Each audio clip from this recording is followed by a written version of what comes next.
Hello students, आप सभी का स्वागत है। तो बच्चों, आज की इस वीडियो में हम उन क्वेश्चंस को समझने जा रहे हैं जो कि सीबीएसई अपनी बोर्ड परीक्षाओं में इंग्लिश में कई बार पूछा हुआ है। जो सबसे मोस्ट रिपीटेड क्वेश्चंस हैं उन क्वेश्चंस को आप लोग को मैं दे रहा हूं, और क्वेश्चंस यहां से आप लोग के डेफिनेटली मिलने वाले हैं। टोटल आप लोग को मैं 10 क्वेश्चन करवा रहा हूं अभी। इन 10 में से आप लोग के 3 से 4 क्वेश्चन एग्जामिनेशंस में श्योर है कि आ जाएगा। तो इन क्वेश्चंस की तैयारी कर लेना। आगे के वीडियोज़ में और भी क्वेश्चंस की इसी तरह से तैयारी करवा दूंगा, ताकि जितने भी क्वेश्चंस आपके एग्जामिनेशंस में पूछा जाए वो आ जाए। तो चलो सभी क्वेश्चंस और उसके आंसर्स को देखते हैं।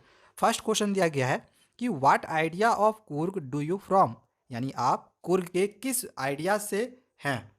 नेक्स्ट है कि what opportunities does Coorg offer to a tourist, यानी कि कुर्ग एक टूरिस्ट को क्या अवसर प्रदान करता है।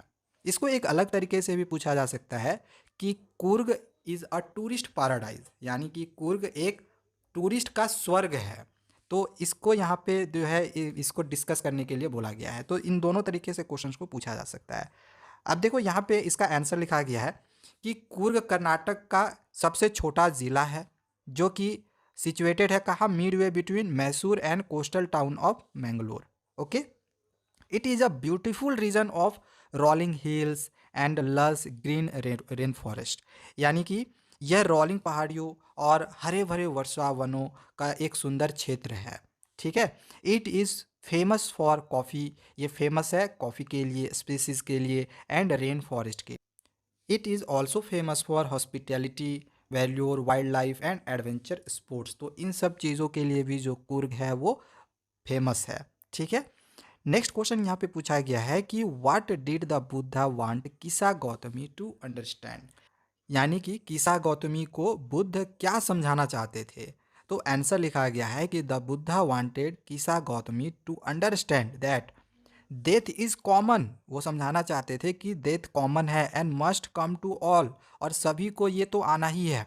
One should not grieve and lament the death of near and dear ones, यानी कि आपके अगर कोई क्लोज रिलेशंस वाले हैं तो उनकी मृत्यु पर शोक या फिर विलाप नहीं करना चाहिए। Everyone must accept the truth of death, और साथ ही सभी लोगों को ये एक्सेप्ट करना चाहिए मौत की सच्चाई को। ठीक है। नेक्स्ट आई क्वेश्चन नंबर 3 पूछा गया है कि what actions did Bholi take to stop her marriage to Bishamber. Question यहाँ पे पूछा गया है कि भोली ने विशंबर से अपनी शादी रोकने के लिए क्या कार्रवाई की। ठीक है, क्या किया, वो क्या एक्शन ली। तो आंसर लिखा गया है कि Bholi's marriage was going to take place with Bishamber who demanded 5,000 rupees as dowry. देखो, जो भोली का जो मैरिज था वो विशंबर के साथ होना था, जो कि 5,000 डॉरीज मतलब दहेज मांग रहा था। Holi stopped the marriage by throwing away the garland in the fair. तो फिर जो होली थी वो जो भी माला था वो फेंक देती है। She throw away the wheel, wheel का मतलब होता है घूंघट, जिस घूंघट में वो थी, तो जो भी घूंघट में थी वो उसको फेंक देती है और अपने पिता से कहती है कि जो भी पैसे वो दिए हुए हो तो वो ले ले, और इस तरह से वो विशंबर के साथ शादी करने के लिए मना कर देती है। ठीक है, शादी करने से मना कर देती है। नेक्स्ट क्वेश्चन पूछा गया है कि what picture of Amanda do you form from the poem Amanda, यानी कि ये जो पोयम है अमांडा, इस अमांडा पोयम से आप अमांडा के किस पिक्चर को देखते हैं। ठीक है। तो इसका आंसर है कि Amanda is a little school going girl. Amanda जो है छोटी सी स्कूल जाने वाली लड़की है। She is constantly nagged by her parent. वह अपने माता पिता द्वारा लगातार डांटा, मतलब उसको डांट मिलता था उनके माता पिता के द्वारा। It is probably the mother who keeps commenting and giving suggestions to Amanda. यह शायद माँ ही है जो अमांडा को कमेंट या फिर सुझाव देती रहती थी। She keeps asking Amanda to do और not to do certain things, मतलब उसकी माँ उसको, अमांडा को ये कहती थी क्या तुमको करना चाहिए क्या नहीं करना चाहिए। But poor Amanda longs to be free and live life in her own way. लेकिन जो अमांडा थी वो आज़ाद रहना चाहती थी और अपने तरीके से ज़िंदगी जीना चाहती थी, जैसे कि आजकल के भी बच्चे ऐसा करना चाहते हैं। ठीक है। नेक्स्ट आई क्वेश्चन नंबर 5 पूछा गया है, describe in brief the character of Natalya as sketched in the proposal. Proposal में जो नटालिया का जो कैरेक्टर है इसको डिस्क्राइब करने के लिए बोला गया है। देखो, ये शॉर्ट में भी पूछा जा सकता है, लॉन्ग में भी पूछा जा सकता है, और एकदम भी आई है। ठीक है। तो देखो, जो नटालिया थी वो चुबोकोव की 25 साल की बेटी थी। She was a good house keeper, वो एक अच्छी हाउस कीपर थी। नॉट बैड लुकिंग, मतलब अच्छी दिखने वाली थी, बहुत बुरी दिखने वाली भी नहीं थी, एंड वेल एजुकेटेड, पढ़ी लिखी थी। सी सीक्रेटली लव्ड लोमोव, वह सीक्रेटली लोमोव से प्यार भी करती थी। She was greedy and short sighted, वो ग्रीडी थी। ग्रीडी का मतलब पता होगा कि क्या होता है, ग्रीडी का मतलब होता है लालची, ठीक है, वो लालची थी और शॉर्ट साइटेड थी। She was short tempered as well, और साथ ही साथ वो गुस्सेल भी थी, ठीक है, गुस्सा वाली भी थी।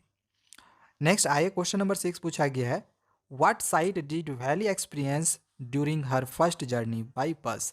वैली जब बस में मतलब राइड करने के लिए जाती है, ठीक है, तो उसका जर्नी कैसा रहा उसको डिस्क्राइब करने के लिए बोला गया है। पहली जर्नी जो वैली का रहा बस से, उसको डिस्क्राइब करना है। तो आंसर है, during her first journey by bus Valli experienced beautiful sights such as mountains, green grass, fields and palm trees on the way. रास्ते में वो इन सब चीज़ों को देखती है, ठीक है। आगे है कि more fascinating was her journey when she saw a cow came galloping in front of the bus. उसकी यात्रा उस समय और दिलचस्प हो जाती है जब वो एक गाय को सामने दौड़ते हुए देखती है, ठीक है, और इसको देख के वो बहुत दिल खोल कर हंसती है।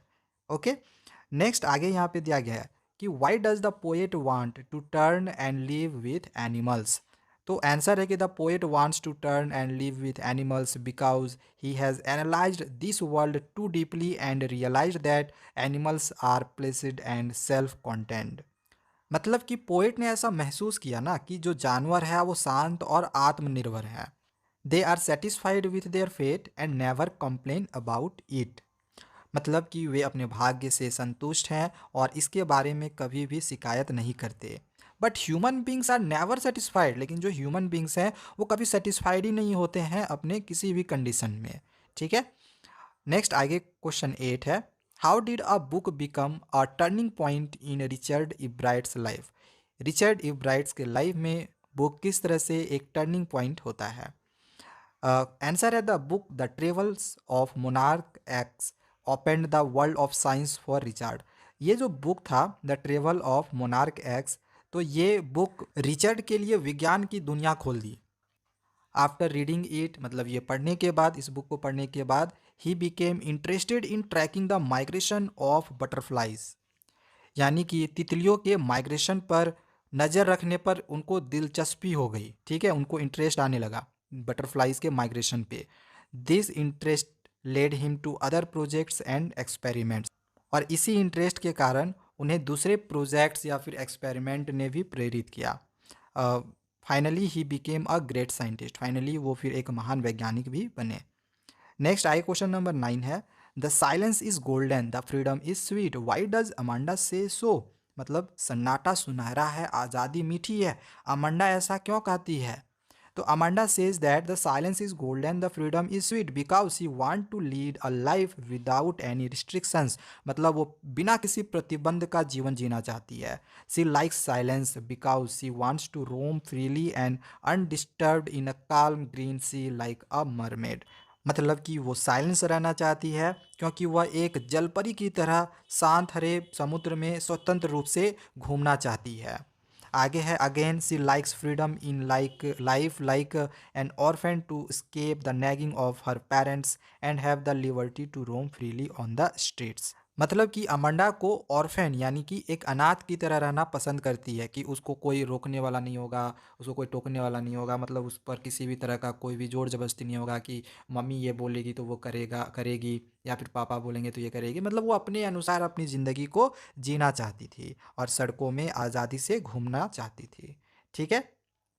एक लास्ट क्वेश्चन पूछा गया है कि why do you think M Loisel was a loving husband. आप क्या क्यों ऐसा सोचते हो कि जो एम लॉयजल थे वो एक लविंग हस्बैंड थे। तो M Loisel tried to make his wife happy by offering to give her 400 francs to buy a suitable costume that he had saved that some to buy a gun to join some hunting parties the next summer। तो देखो इसका मतलब क्या हो गया कि जो M लॉयजल था वो अपनी वाइफ को खुश रखने के लिए उसको कपड़ा खरीदने के लिए 400 फ्रांसेस देता है। और ये जो 400 फ्रांसेस देता है, ठीक है, ये मतलब वो ये पैसा ना बचा के रखा हुआ था ताकि वो गर्मियों में मतलब ये हंटिंग पार्टीज है वो कर सके, शिकार पर जा सके। तो इसके वजह से वो 400 पैसोस जो है वो बचा के रखा था, फ्रांसिस जो था वो बचा के रखा था, लेकिन वो अपनी वाइफ को दे देता है ताकि वो कॉस्ट्यूम वगैरह खरीद सके। तो इससे क्या पता चल रहा है कि जो एम लॉइजल है वो एक लविंग हस्बैंड था। तो इस तरह से ये 10 क्वेश्चन जो हमने अभी आप लोग करवाए हैं ये मोस्ट इंपॉर्टेंट है। क्वेश्चन यहाँ से आपके एग्जामिनेशन में ज़रूर बनेंगे, तो इन क्वेश्चंस की तैयारी करो। आए के वीडियोज़ में और भी इसी तरह के इंपॉर्टेंट क्वेश्चंस को समझेंगे। तब तक चैनल को सब्सक्राइब करके रखें। Thank you, bye bye.